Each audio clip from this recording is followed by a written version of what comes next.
I've read every book in the Babysitters Club series. I gave a score of 9 out of 10 or higher to 31 different books.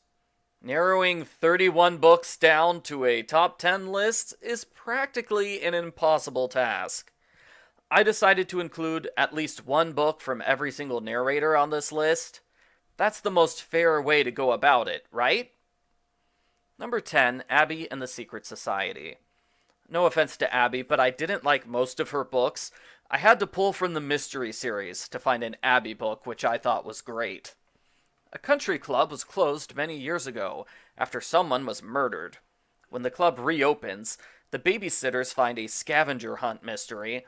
They have to solve all the clues and find the hidden evidence before the murderer does.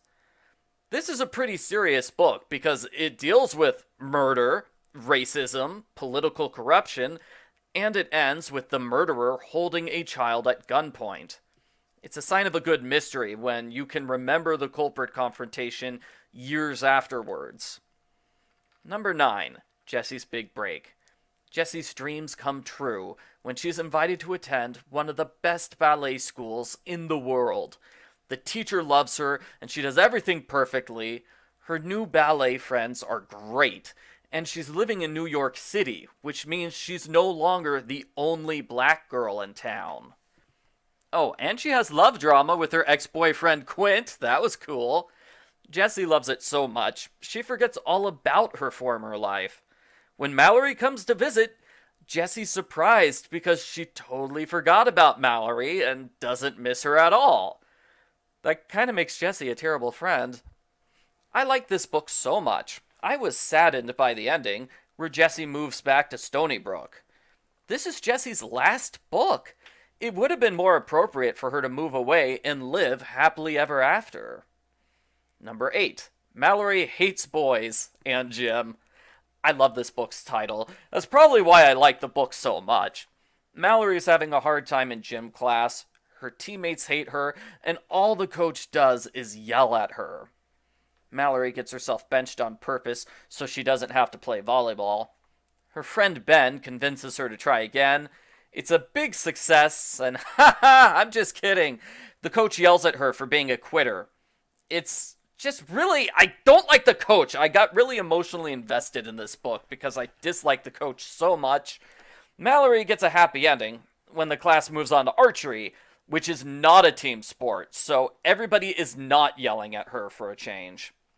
Mallory's narration was good in this book, and I liked seeing her interact with Ben Hobart. The babysitting story is that all the boys in town are wild, and I did like seeing all the crazy boys, even if that subplot was a little repetitive. Number 7, Logan Likes Marianne. This is a good book. It's so unexpected that Marianne is the club member who's the first to have a serious boyfriend, because she's the shy one. Her relationship with Logan is so good, it is the best of the entire series by far. Which is saying something, because by the time you reach the end of the series, there's something like 24 boyfriends and love interests. There's practically one in every single super special. Stacey dates at least 8 guys. Marianne likes a new guy at school named Logan Bruno. We don't talk about Bruno, no. Logan wants to join the Babysitters Club. Marianne is too shy to talk to him at a club meeting, but she's forced to talk to him when they babysit together. She's happy at how well they interact. And that babysitting job is for Jackie Radowski, who becomes one of the major kids of the series. That makes the book important. Logan and Marianne go to a dance together where she accidentally hits a teacher with a shoe. She's embarrassed, but he's okay with it. Similarly, there's a surprise birthday party for Marianne. She runs away embarrassed, but Logan still likes her. And she gets a cat. It's a great success for Marianne, and Logan becomes an associate club member. Number 6, Christy's Big Day. I like this book a lot because of the emotional moments. There's a scene where Kristy and her brothers worry about the future, and Kristy feels bad about moving away from her house, and she's still not the biggest fan of her mom's boyfriend, Watson. These are small moments, but they left a big emotional impact on me. The story is that Kristy's mom is forced to plan an emergency wedding in a very short amount of time. Why? because it makes for an interesting story. That's why. Kristy and the club members have to watch 14 kids all week long. It's a tough but fun job, and there are several adventures in babysitting. Kristy also has some wedding planning stuff to deal with. Unless I'm remembering incorrectly, this is the first book where the club has to watch over 10 kids at once. So, this was a fresh, original, new idea, which was done well in this book. By the time you reach the end of the series, they've watched groups of kids so many times, it's kind of boring and overused. Number 5, Stacey the Math Whiz. I like this book because it's such an unexpected story, but it fits Stacey's character so well.